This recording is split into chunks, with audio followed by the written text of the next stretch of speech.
Good evening friends, मैं इंदु लच classes के यूट्यूब चैनल पे आप सभी का अपनी मिशन लच सीरीज में आपका पुनः एक बार स्वागत अभिनंदन करता हूं। आज मैं एक बार फिर से 30 बेहतरीन प्रश्नों के साथ उपस्थित हुआ हूं। अपनी जीएस की सीरीज है जिसको मैंने नाम दिया है मिशन लच सीरीज, और इसमें 30 बेहतरीन प्रश्न आपको डेली आपको मिला करेंगे और इनको आप बढ़िया से तैयार करिए, बढ़िया से आप आंसर दीजिए और ज़्यादा इस वीडियो को शेयर करिए, लाइक करिए और कमेंट करिए। बढ़ते हैं आज की सीरीज के पहले क्वेश्चन की ओर। ठीक, क्वेश्चन क्या कहता है, ओईसीडी का मुख्यालय कहाँ स्थित है? रोम, जेनेवा, पेरिस, न्यूयॉर्क। ठीक, तो इसका जो हिंदी रूपांतरण है आर्थिक सहयोग एवं विकास संगठन। आप लोग खटाखट आंसर दीजिए, आर्थिक सहयोग एवं विकास संगठन। ठीक, इंग्लिश में इसको अगर ट्रांसलेट करेंगे तो economic corporation and development organisation. ठीक, तो इसका जो फुल फॉर्म हुआ देखिए, ई इससे लिया है आपने, ओ लिया है, ठीक, ई लिया है, सी लिया है और डेवलपमेंट से डी लिया, तो लेकिन इसको एक सीक्वेंस में इन्होंने नहीं लगाया है। ठीक, बहुत ही फेमस संगठन है ये, और इसका ये पूछ रहा है कि कहाँ पर इसका मुख्यालय स्थित है, तो रोम, जेनेवा, पेरिस, न्यूयॉर्क। तो हम आपको बता दें इसका राइट आंसर जो होगा वो है आपका पेरिस। पेरिस इसका मुख्यालय है, पेरिस इसका मुख्यालय है और इसकी स्थापना हुई थी वर्ष 1961 में। तो इसका राइट आंसर है ऑप्शन नंबर 3 पेरिस। पेरिस में आर्थिक सहयोग एवं विकास संगठन का मुख्यालय है, जो विभिन्न देशों में अर्थव्यवस्था से संबंधित या अन्य विकास से संबंधित चीज़ों को कार्यान्वित करता है। तो पहले का राइट आंसर है ऑप्शन नंबर 3 पेरिस। बढ़ते हैं अगले क्वेश्चन की ओर, खटाखट आंसर दीजिएगा, जितना हो सके इस वीडियो को शेयर करिए, लाइक करिए और कमेंट करिए। भारत में विकसित होने वाला पहला आधुनिक उद्योग कौन सा था? मतलब पहला आधुनिक उद्योग किसे माना जाता है? देखिए ऑप्शन नंबर है आपका पहला है लोहा एवं इस्पात उद्योग और सीमेंट उद्योग, कुटीर उद्योग, इंजीनियरिंग उद्योग। ठीक, आधुनिक भारत का ये पहला उद्योग माना जा रहा है कि जिसको ये माना जाता है कि आधुनिक भारत का ये पहला उद्योग था जो भारत में डेवलप हुआ था। तो अगर आप लोग को जरा सा भी नॉलेज होगा उद्योगों के बारे में, तो सबसे पहले हमारा जो फोकस हुआ था आधुनिक भारत में अंग्रेजों के शासनकाल में, वो कौन सा उद्योग था? लोहा एवं इस्पात उद्योग। और वर्ष 1870 में कुल्टी में हमने जो है कुल्टी पश्चिम बंगाल में प्रथम स्टील फैक्ट्री की स्थापना की थी। ठीक, प्रथम स्टील फैक्ट्री की स्थापना हुई थी जिसने अपना प्रोडक्शन 1874 ईस्वी से अपना उत्पादन शुरू किया, 1870 ईस्वी से अपना उत्पादन शुरू किया। ठीक, और इसके बाद इसके बाद भारत में जो प्राइवेट रूप में टाटा ग्रुप ने अपनी जो है पहली इकाई टिस्को के नाम से भारत में टिस्को नाम से भारत में स्टील उत्पादन शुरू किया था। ठीक, और ये जो हम लोगों ने पहली फैक्ट्री लगाई थी बंगाल आयरन वर्क से नाम से थी, बंगाल आयरन वर्क के नाम से ये आपकी जो है स्टील फैक्ट्री स्थापित हुई थी। ठीक, अंग्रेजों के ही शासनकाल में। और इसका राइट आंसर इस तरह हुआ आपका ऑप्शन नंबर ए लोहा एवं इस्पात उद्योग। खटाखट आंसर दीजिएगा, जितना हो सके आप मैक्सिमम सही करने की कोशिश करिएगा। बढ़िया क्वेश्चन। जोग जलप्रपात किस नदी पर स्थित है? शरावती, कावेरी, नर्मदा, चंबल। ठीक, यदि जोग जलप्रपात को आप लोग जानते होंगे तो इसके कई नाम हैं। इसे कहते हैं गरशुप्पा भी कहते हैं, इसे महात्मा गांधी जलप्रपात भी कहते हैं, और ये आपका भारत का सबसे चौड़ा झरना है, भारत का सबसे चौड़ा झरना है। ठीक, ये भी आप ध्यान रखिएगा। और ये आपका है कर्नाटक राज्य में, कर्नाटक राज्य में शिवमोग्गा जिले में आपका सागर तालुका में ठीक, आपका किस नदी पर स्थित है? शरावती नदी पे। तो इसका राइट आंसर होगा ऑप्शन नंबर 1 शरावती।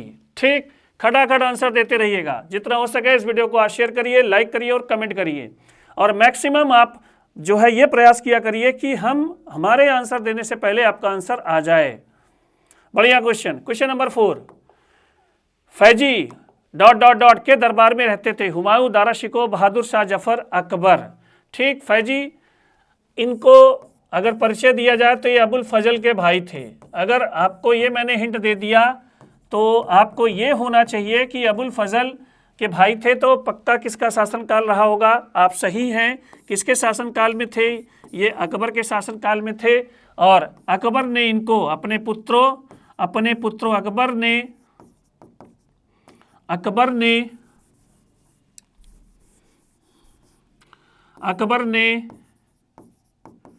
अपने पुत्रों का अकबर ने अपने पुत्रों का इनको ट्यूटर आप कह सकते हैं कि शिक्षक, अपने पुत्रों का शिक्षक नियुक्त किया था। ठीक, तो इसका राइट आंसर हुआ शिक्षक नियुक्त किया था। इसका राइट आंसर हुआ ऑप्शन नंबर 4 अकबर।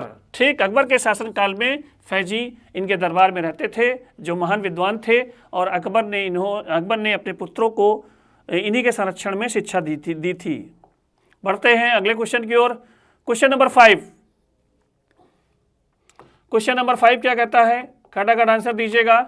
नचिकेता और यम के बीच सुप्रसिद्ध संवाद, ठीक, किस उपनिषद में उल्लेखित है? ठीक, नचिकेता और यम जो मृत्यु के देवता माने जाते हैं, यमराज जिसे आप लोग कहते हैं, मृत्यु के देवता, और नचिकेता के बीच में जो आपका एक फेमस संवाद है, कम्युनिकेशन है, उपनिषदों में मिलता है, वो किस उपनिषद में है? उसी का नाम पूछा गया है आपसे। छंदोग उपनिषद, मुंडकोपनिषद, कठोपनिषद और केनोपनिषद। तो इसका राइट आंसर होगा कठोपनिषद। नचिकेता और यम के बीच में संवाद जो है वो आपका कठोपनिषद में है, कठोपनिषद में है, कठोपनिषद में, जिसे हम लोग कथा उपनिषद भी कहते हैं। क्या कहते हैं? कथा उपनिषद भी कहते हैं। ठीक, नचिकेता यम संवाद, नचिकेता यम संवाद। ठीक, तो इसका राइट आंसर होगा ऑप्शन नंबर 3 कठोपनिषद। बढ़ते हैं अगले क्वेश्चन की ओर, मिशन सीरीज का छठा क्वेश्चन। खटाखट आंसर दीजिएगा। क्वेश्चन नंबर 6, हीलियम परमाणु जब एक इलेक्ट्रॉन खोता है तो निम्नलिखित में से किसका निर्माण होता है? साइंस से रिलेटेड बहुत ही आसान क्वेश्चन है, लेकिन आप लोगों को बहुत कठिन लग रहा होगा। प्रोटॉन, धनात्मक हीलियम आयन, ऋणात्मक हीलियम आयन, अल्फा कण। ठीक, तो आप ये ध्यान दीजिएगा, जब भी कोई परमाणु इलेक्ट्रॉन का त्याग करेगा या ग्रहण करेगा तो सदैव वह आपका आयन बनेगा। क्या बनेगा? आयन बनेगा। रिजल्ट क्या होगा? आयन बनेगा। और जब कोई आयन बनेगा तो दो प्रकार के आयन बनेंगे, धन आयन और ऋण आयन। ठीक, तो इसमें देखिए हीलियम परमाणु, हीलियम जो है वो इलेक्ट्रॉन का त्याग करता है। क्या करता है?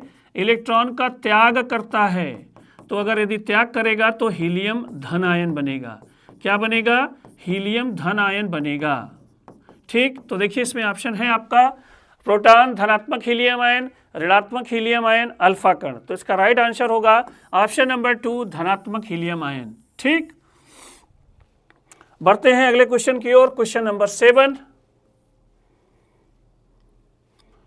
निम्नलिखित में से कौन सा नाभिकीय सिद्धांत से संबंधित है? पौधे, कलर ब्लाइंडनेस, पेनिसिलिन, प्लास्टिक।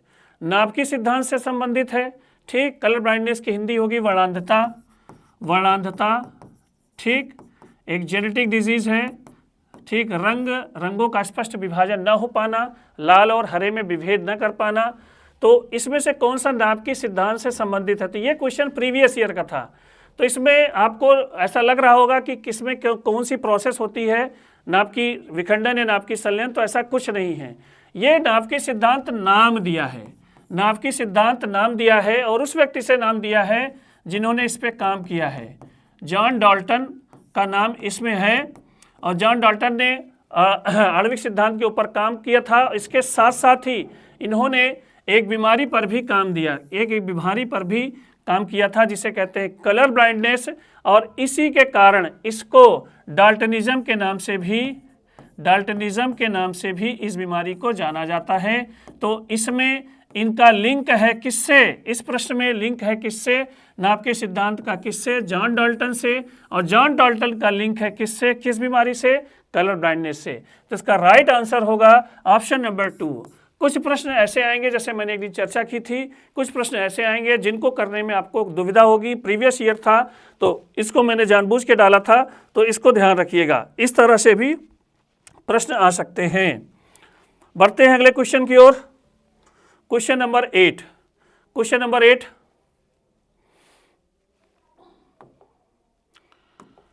निम्नलिखित में से कौन से सा भारतीय संविधान की का एकात्मक विशेषता है? राज्य तथा केंद्र के लिए एक संविधान, एकल नागरिकता, एकीकृत न्यायपालिका। तो इसमें से आपको ये बताना है कि एकात्मक विशेषता मतलब एकल विशेषता बतानी है, आपको एकल विशेषता बतानी है। ठीक, एकल विशेषता मतलब है जो हमें एक होने का आभास दे, हमें एक होने का आभास दे।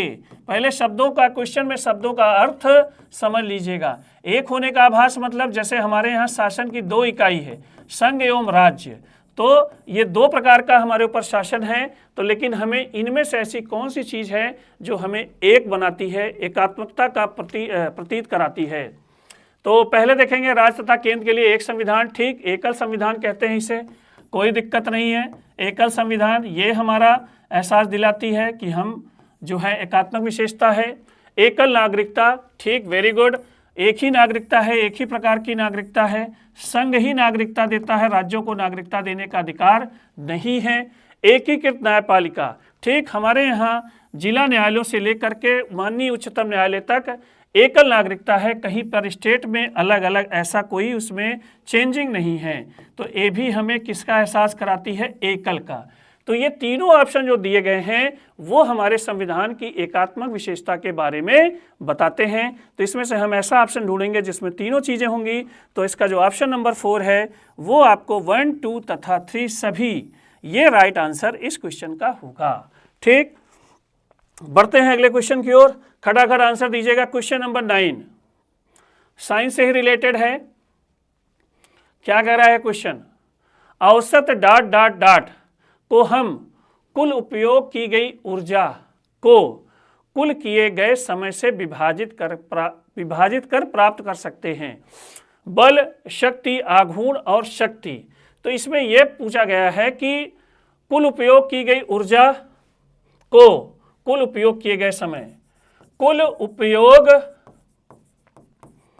की गई ऊर्जा, कुल उपयोग की गई ऊर्जा, ठीक, को भाग करना है किससे?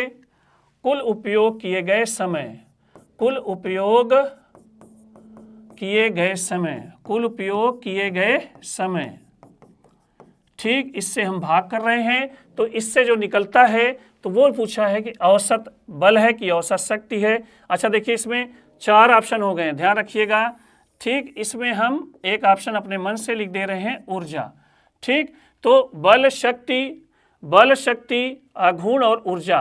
तो इसका राइट आंसर है ऑप्शन नंबर 2, औसत शक्ति। इसे कहते हैं औसत शक्ति। ठीक, बढ़ते हैं अगले क्वेश्चन की ओर। Question number 10।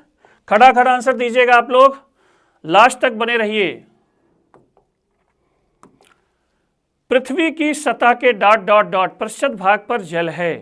95, 75, 55 और 35। तो ये प्रश्न आपसे ये पूछ रहा है कि पृथ्वी के इनमें से कितने % पर जल की मात्रा है। ठीक, हम सभी को पता है लगभग 2/3 हमारा जल है, 2/3 जल है। तो उसके समीप जो चीज़ हमें दिख रही है, जो डिजिट, वो आपकी डिजिट कौन सी है? 75%। ठीक, 75% जल हम कह सकते हैं आपका पूरे पृथ्वी पर है, और इसी जल की उपस्थिति के कारण ही इसे पृथ्वी को कौन सा ग्रह बोलते हैं? नीला ग्रह।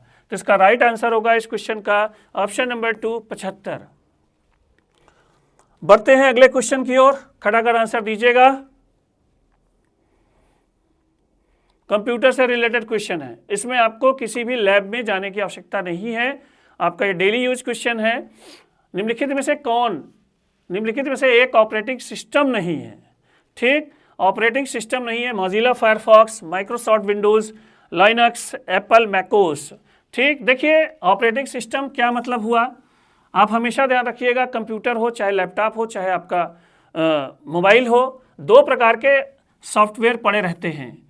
पहला सॉफ्टवेयर होता है operating system software, operating system software, ठीक, और दूसरे प्रकार का जो सॉफ्टवेयर आप पढ़ा होता है उसे हम लोग बोलते हैं एप्लीकेशन सॉफ्टवेयर, जो हम अलग अलग आवश्यकताओं के लिए अपने मोबाइल में या लैपटॉप में या कंप्यूटर में लोड किए रहते हैं। ठीक, तो ये आपकी ज़रूरत पे है, और लेकिन पूरे आपके सिस्टम को, चाहे मोबाइल हो चाहे टैबलेट हो चाहे आपका लैपटॉप हो, एक ऐसा सॉफ्टवेयर होगा जो पूरे सिस्टम को कंट्रोल करके रखता है, उसे ही कहते हैं ऑपरेटिंग सिस्टम सॉफ्टवेयर। तो इसमें से ये पूछा है कि कौन सा ऑपरेटिंग सिस्टम सॉफ्टवेयर नहीं है? Microsoft Windows, Linux, Apple macOS, Mozilla Firefox.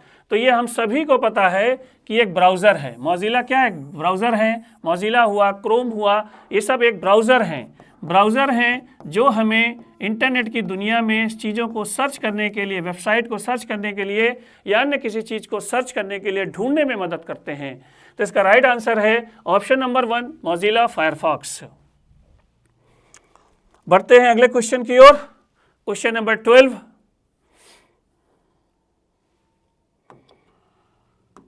ब्रह्म समाज के संस्थापक कौन थे? बहुत ही आसान क्वेश्चन है, कई बार आया है। ठीक, राजा राम मोहन राय, डेविड हैरे, दयानंद सरस्वती, दादा भाई नौरोजी। इनमें से आपको ये बताना है ब्रह्म समाज के संस्थापक कौन है, ये सभी को पता है। ठीक, कोई नई चीज़ ये नहीं है, बहुत पुराना क्वेश्चन है। तो 20 अगस्त 1828 ईस्वी को ब्रह्म सभा के नाम से, ये ध्यान रखिएगा, ब्रह्म सभा के नाम से राजा राम मोहन राय ने संस्था की स्थापना की थी, जो आगे चल करके ब्रह्म समाज के नाम से जाना गया था। और इस ब्रह्म समाज के माध्यम से उन्होंने सबसे पहले टारगेट किया किसको? सती प्रथा को। ठीक, क्योंकि इनकी भाभी स्वयं इस प्रथा का शिकार हुई थी। जातिवाद को, कर्मकांडों को, ठीक, कर्मकांडों को और समाज की अन्य कई बुराइयों को इन्होंने टारगेट किया था इसी बैनर के तले, इसी संगठन के तले। तो राजा राम मोहन राय, जिनको कई नामों से हम लोग जानते हैं, आधुनिक भारत का पिता, आधुनिक भारत का पैगंबर, अतीत और भविष्य के मध्य सेतु, भारतीय पत्रकारिता के जनक, बहुत सारी क्रेडिट इनको मिली हुई है और इनका योगदान अतुलनीय है। तो इसका राइट आंसर होगा ऑप्शन नंबर 1, राजा राम मोहन राय। बढ़ते हैं अगले क्वेश्चन की ओर, क्वेश्चन नंबर 13। बढ़िया क्वेश्चन, देखिए क्या कह रहा है। हक्की, पिक्की और सिद्धि अजीबोगरीब नाम है। कर्नाटक के की क्या हैं? भाषाएं हैं, रंगमंच शैली है, संगीत प्रकार है, नृत्य शैली। मैं हमेशा कहता हूं आर्ट एंड कल्चर कम से कम 2 से 3 प्रश्न आपको देगा, इसलिए इसको बढ़िया से तैयार करना है हमेशा, चाहे जो भी एग्जाम होगा। इस समय इन चीज़ों से बहुत प्रश्न आते हैं। ठीक, तो ये मैं आपको बता दूं कि हक्की, पिक्की और सिद्धि ना आपकी नृत्य शैली है, ना संगीत प्रकार है, ना रंगमंच शैली है, ये कर्नाटक की जो है भाषाएं हैं। ठीक, इसका राइट आंसर होगा ऑप्शन नंबर 1, भाषाएं। बढ़ते हैं अगले क्वेश्चन की ओर, क्वेश्चन नंबर 14। खड़ा कर आंसर देते रहिएगा, जितना हो सके इस वीडियो को शेयर करिए, लाइक करिए और कमेंट करिए। किस क्षेत्र में अपना उत्कृष्ट योगदान देने के लिए दादा साहेब फाल्के पुरस्कार दिया जाता है? ठीक, सिनेमा, साहित्य, संगीत और चिकित्सा। ठीक, बहुत बड़ा नाम है, दादा साहब फाल्के बहुत बड़ा नाम है, और इन्हीं के उपलक्ष्य में हम लोग जो है दादा साहब फाल्के पुरस्कार देते हैं, और इसमें 10 लाख रुपए तक का पुरस्कार, आपको 10 लाख रुपए का पुरस्कार दिया जाता है। और प्रथम दादा साहब फाल्के पुरस्कार प्राप्त करने वाली जो लेडी थी वो थी व्यक्ति थी देविका रानी। तो ये आपका जो है किससे रिलेटेड है, सिनेमा से रिलेटेड है। ठीक, बहुत ही बार एक क्वेश्चन आ चुका है, इससे क्वेश्चन आते भी हैं दादा साहब फाल्के पुरस्कार से। बढ़ते हैं अगले क्वेश्चन की ओर। क्वेश्चन नंबर 15, चांदी का अग्रणी उत्पादक है संयुक्त राज्य अमेरिका, सोवियत संघ, मैक्सिको, दक्षिण अफ्रीका। तो इसमें से इन चारों में से आपको ये पूछा है कि पूरे विश्व में सबसे ज़्यादा चांदी का उत्पादन करने वाला देश कौन सा है। ठीक, यूएसए, सोवियत संघ जो है, सोवियत संघ की जगह आप कह सकते हैं रूस कह सकते हैं। ठीक, मैक्सिको, दक्षिण अफ्रीका। तो पूरे विश्व में सबसे ज़्यादा चांदी जो उत्पादित की जाती है वो किसके द्वारा, मैक्सिको के द्वारा। बढ़ते हैं अगले क्वेश्चन की ओर। क्वेश्चन नंबर 16, संविधान से है क्वेश्चन, खटाखट आंसर दीजिएगा। भारतीय संविधान के किस अनुच्छेद के तहत संघ के प्रत्येक संगठित राज्य में लोक सेवा आयोग गठित होना चाहिए। ठीक, ये अनुच्छेद पूछा है, और अनुच्छेद पूछा है कि प्रत्येक राज्य में, राज्यों के लिए भी लोक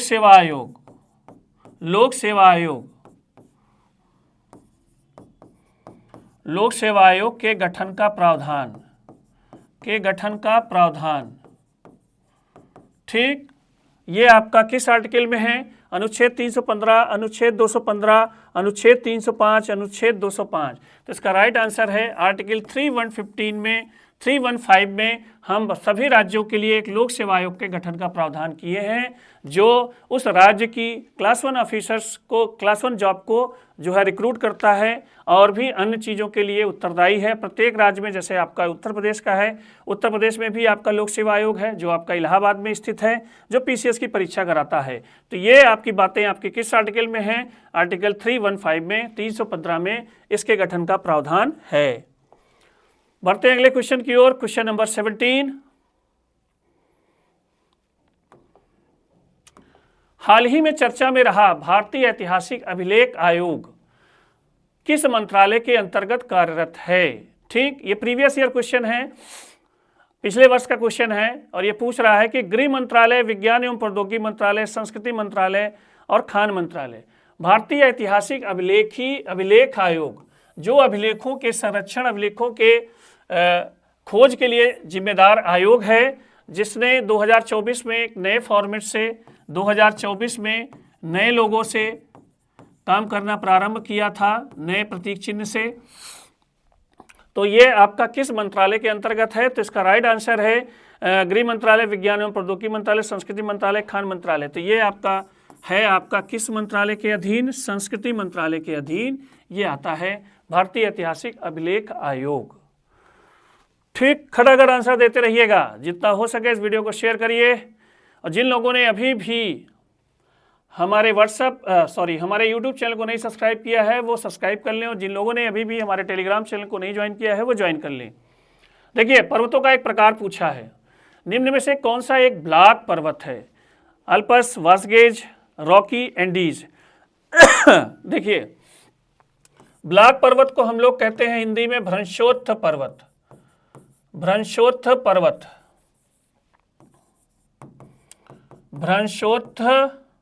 पर्वत। ठीक, और भ्रंश से, जैसे नाम अगर हमने पकड़ लिया, देखिए तो भ्रंश से जिसका उत्थान हुआ हो, भ्रंश से जिसका उत्थान हुआ हो तो उसे भ्रंशोत्थ कहेंगे। भ्रंश मतलब आपका हुआ पृथ्वी के अंदर कोई दरार, गहरी दरार। ठीक, तो ऐसे पर्वतों को हम लोग कहते हैं भ्रंशोत्थ पर्वत या ब्लॉक पर्वत। अब देखिए, इसमें जितने भी पर्वत हैं वो पर्वत, जैसे आपका इसमें से आल्पस पर्वत, रॉकी और एंडीज, ये भ्रंशोत्थ पर्वत नहीं हैं, ये विश्व के सबसे ऊंचे पर्वत हैं, और ये आपके फोल्डेड माउंटेन के अंतर्गत आते हैं। ठीक, फोल्डेड माउंटेन के अंतर्गत आते हैं। ठीक, और ये इनका जन्म अवसादों में उत्थान से हुआ है, अवसादों में उत्थान के फलस्वरूप इनका जन्म हुआ है।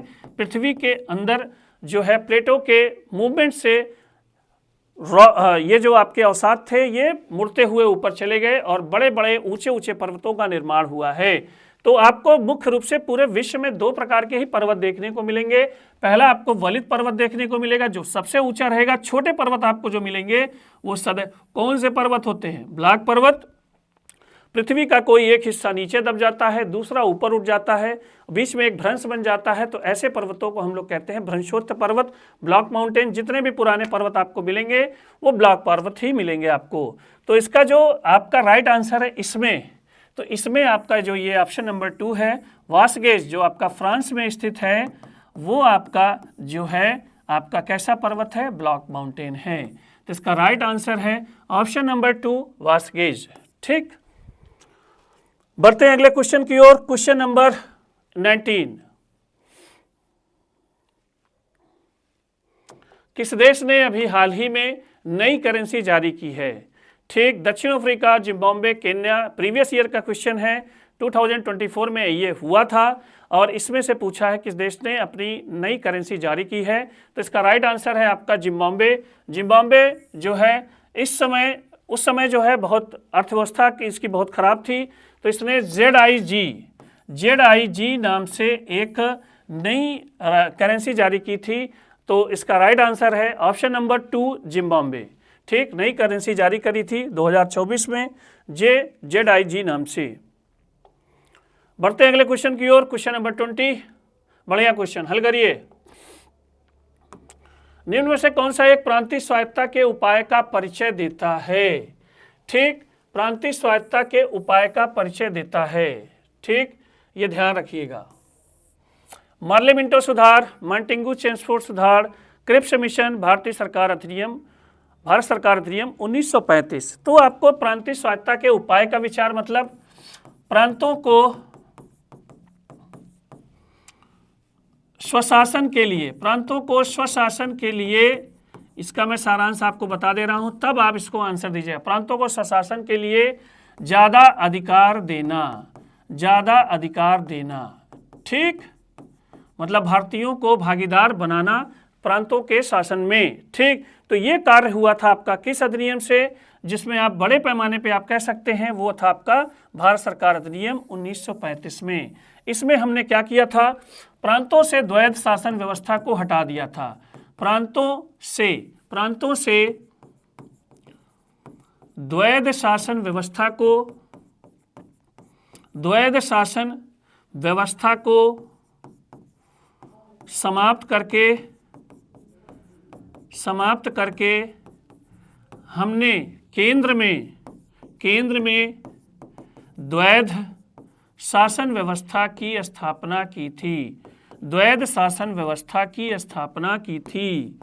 ठीक, और प्रांतों को अधिकार प्रदान अधिक रूप में दिए थे। ठीक, तो इसका जो राइट आंसर है ऑप्शन नंबर 4, भारतीय सरकार अधिनियम 1935 से, जिसमें हमने प्रांतों को ज़्यादा अधिकार दिए कि वो अपने तरीके से अपनी चीज़ों को मैनेज करें। ठीक, अंग्रेजों द्वारा ये काम हुआ था। ठीक, बढ़ते हैं अगले क्वेश्चन की ओर। क्वेश्चन नंबर 21, महान साहित्यिक कृति मृच्छकटिका का लेखक कौन है? हर्ष, शूद्रक, भास, कालिदास। द क्ले कोर्ट, इसे इंग्लिश में इसका वर्जन है द क्ले कोर्ट। ठीक, ये एक प्रेम कहानी है, बहुत ही पॉपुलर ये पुस्तक है। और इस पुस्तक के जो आपके लेखक हैं वो आपके लेखक कौन है? शूद्रक हैं। तो इस पुस्तक को लिखने वाले जो हैं वो हैं शूद्रक। बढ़ते हैं अगले क्वेश्चन की ओर। क्वेश्चन नंबर 22, खटाखट आंसर दीजिएगा। जितना हो सके इस वीडियो को शेयर करिए, लाइक करिए। भारतीय संविधान का अनुच्छेद 149 और 150 किससे संबंधित है? पहला, किसी राज्य के राज्यपाल के अधिकारों और दायित्वों से, भारत के राष्ट्रपति के अधिकारों और दायित्वों से, नियंत्रक एवं महालेखा परीक्षक से, निर्वाचन आयोग से। ठीक, तो ये देखिएगा भारतीय संविधान के भाग 5 में ये आता है, 149 और 150 है। तो भाग 5 में आपका 148 से लेकर के 151 तक, अनुच्छेद 148 से लेकर के 151 तक ये जो है नियंत्रक एवं महालेखक परीक्षक कैग जिसको हम लोग बोलते हैं, इसके बारे में वर्णन है। ठीक, भारत सरकार का ये बहुत महत्वपूर्ण संवैधानिक पद है और ये केंद्र सरकार और राज्य सरकार के सभी खातों की ऑडिट करता है। आय और व्यय के हिसाब किताब की जांच करने वाला आपका जो अधिकारी है वह नियंत्रक एवं महालेखा परीक्षक, जिसकी रिपोर्ट जो है संसद में प्रस्तुत की जाती है और ये आपके सरकार पर एक तरह से अंकुश लगाने वाला रिपोर्ट होती है। तो इसका राइट आंसर है ऑप्शन नंबर 3, नियंत्रक एवं महालेखा परीक्षक। ठीक, अनुच्छेद 149 और 50 का रिलेशन किससे है? नियंत्रक एवं महालेखा परीक्षक से। Question number 23, pathway to God नामक पुस्तक के लेखक कौन हैं? सरदार वल्लभ भाई पटेल, महात्मा गांधी, सी अरबिंदो, जवाहरलाल नेहरू। ठीक, तो ये पुस्तक जो है महात्मा गांधी के भाषणों का संकलन है। महात्मा गांधी के भाषणों का संकलन है। महात्मा गांधी के भाषणों का संकलन है और ये संकलन किया है एम एस देशपांडे ने। किन्होंने किया था?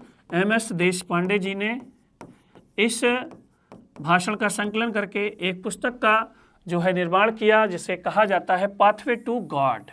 ठीक, तो इसका राइट आंसर है ऑप्शन नंबर 2, महात्मा गांधी। बढ़ते अगले क्वेश्चन की ओर।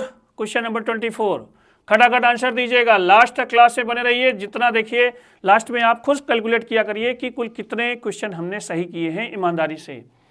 भारत में उत्तर प्रदेश जिस पैदावार का सबसे बड़ा उत्पादक है वह है खाद्यान्न, तिलहन, दलहन, मसाले।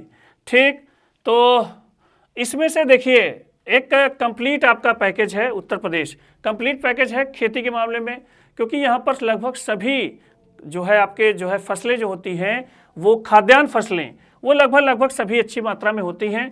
तो इसमें इंडिविजुअल नहीं होगा।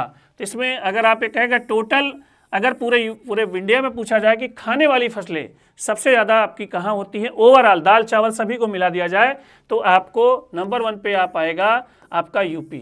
ठीक, यूपी में खाद्यान्न फसलों के मामले में ये सबसे बड़ा उत्पादक राज्य है। कोई राज्य होगा तो ज़्यादा दालें उगाता है, कोई राज्य होगा ज़्यादा मसाले उगाता है, लेकिन यूपी एक ऐसा राज्य है जहाँ पर सबसे अधिक मात्रा में ओवरऑल खाद्यान्न सबसे अधिक होता है।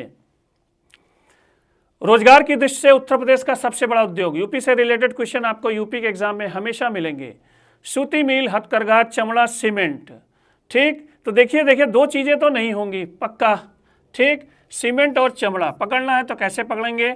सूती मिल और हथकरघा, इसमें गाड़ी फंसेगी तो आप हथकरघा, इसका राइट आंसर क्या होगा? हथकरघा, हाथ से बनी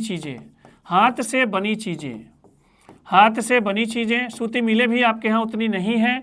ठीक, लेकिन जो सबसे बड़ा उद्योग है इन चारों में हाथ से बनी चीज़ें, और ये हाथ से बनी चीज़ें कुछ भी हो सकती हैं, चाहे आपके कपड़े हों, चाहे आपकी चादरें हों, चाहे आपके दरी हों, चाहे आपके बैग हों, तो इन सब, चाहे आपकी शॉलें हों, चाहे जो भी हो, चाहे आपके कपड़े ही हों, इन सभी चीज़ों को हम लोग सम्मिलित रूप से क्या कहते हैं? हथकरघा, हाथ से कढ़ाई की गई, हाथ से बनाई गई चीज़ें।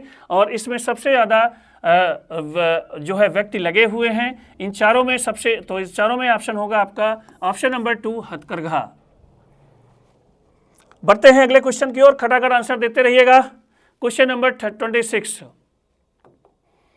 ठीक, जिसके लिए चुनार प्रसिद्ध है वह है आपका कांच उद्योग, सीमेंट उद्योग, बीड़ी उद्योग, कोई नहीं। ठीक, चुनार एक फेमस प्लेस है जो आपके एक किताब का भी बड़ा अंश, किताब का भी फेमस अंश है, चंद्रकांता नामक देवकीनंदन खत्री जी की पुस्तक है, तो उसमें चुनार का किला है।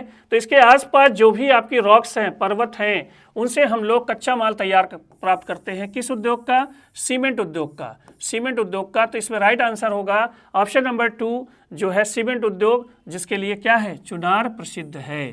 ठीक, बढ़ते हैं आज के क्वेश्चन नंबर 27 की ओर, खटाखट आंसर देते रहिएगा। यूपी से रिलेटेड आज क्वेश्चन ज़्यादा लाया हूं। उत्तर प्रदेश में दिया सलाई उद्योग का प्रमुख केंद्र है। दिया सलाई मतलब आपकी माचिस, बरेली, मुरादाबाद, सहारनपुर, मिर्जापुर। जो सबसे बड़ा सेंटर है आपके माचिस का वो आपका कौन सा है? बरेली। जब भी आप दिल्ली की ओर जाएंगे तो बरेली की ओर आपको जाना पड़ेगा, बरेली आपका स्टेशन भी पड़ेगा। तो आपको बहुत सारे किनारे पश्चिमी उत्तर प्रदेश में बहुत सारे आपको पॉपुलर के पेड़ मिलेंगे जिससे हम लोग दिया सलाई बनाते हैं। तो इनमें आपका ऑप्शन होगा आपका ऑप्शन नंबर 1 बरेली। लेकिन ये ध्यान रखिएगा मुरादाबाद, सहारनपुर उस साइड में जितने भी आपके जिले हैं उन सब में दिया सलाई उद्योग एक फेमस उद्योग है। लेकिन अगर सबसे बड़ा पूछे तो आप आंसर मारेंगे किस पे? बरेली पे। बढ़ते हैं अगले क्वेश्चन की ओर। क्वेश्चन नंबर 28, उच्च शिक्षा के नियंत्रण एवं निर्देशन हेतु कब उच्च शिक्षा निदेशालय इलाहाबाद की स्थापना की गई? किसके नियंत्रण? हायर एजुकेशन के नियंत्रण एवं निर्देशन के लिए हमने बनाया उच्च शिक्षा निदेशालय इलाहाबाद, जो इलाहाबाद में स्थापित है। उसका स्थापना वर्ष पूछ रहा है आपसे, 1962, 1952, 1972, 1982। तो इसकी जो स्थापना हुई थी दोस्तों वो वर्ष 1972 में हुई थी। किस वर्ष हुई थी? वर्ष 1972 में हमने हायर एजुकेशन के लिए एक निदेशालय का गठन किया था। तो राइट आंसर होगा ऑप्शन नंबर 3, 1972। क्वेश्चन नंबर 29, बढ़िया क्वेश्चन, आर्ट एंड कल्चर से ही आपका अगला क्वेश्चन है। यह नृत्य की संस्कृति से संबंधित है। ख्याल और बाज, लखनऊ, बनारसी राज, ठीक, रामपुर दरबार, इनमें से कोई नहीं। तो ये जो आपकी जो शैलियाँ दी गई हैं, इन शैलियों में से आपसे ये पूछ रहा है कि कौन नृत्य की शैली है। तो ये तीनों, चौथा इनमें से कोई नहीं, ये तीनों शैलियाँ आपकी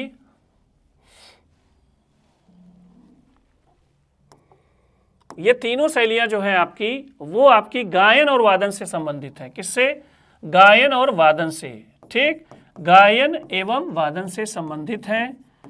इसमें नृत्य से संबंधित कोई नहीं है, ठीक। तो इसका जो राइट आंसर होगा ऑप्शन नंबर 4, इनमें से कोई नहीं, ठीक। ये सभी जो है गायन एवं वादन से संबंधित है, नृत्य से संबंधित कोई नहीं है, ठीक। आज की मिशन लक्ष्य सीरीज का अंतिम प्रश्न, ठीक, सभी लोग इसको ध्यान से सुनिएगा और आंसर देकर ही जाइएगा।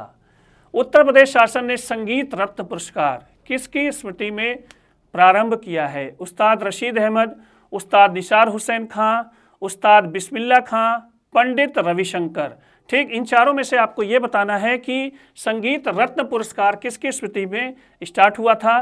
तो ये पुरस्कार आपका वर्ष 2006 से प्रारंभ हुआ है, 2006 से प्रारंभ हुआ है। और ये पुरस्कार हमने जिस व्यक्ति की स्मृति में प्रारंभ किया है, शहनाई के महान जादूगर उस्ताद बिस्मिल्लाह खां की स्मृति में। तो इसका राइट आंसर होगा ऑप्शन नंबर 3 जो है उस्ताद बिस्मिल्लाह खां। तो दोस्तों ये रहे आज की मिशन लिस्ट सीरीज के 30 प्रश्न। ये प्रश्न आपको कैसे लगे जरूर शेयर करिएगा। जितना हो सके इस वीडियो को शेयर करिए, लाइक करिए और कमेंट करिए। आज के लिए इतना ही, धन्यवाद।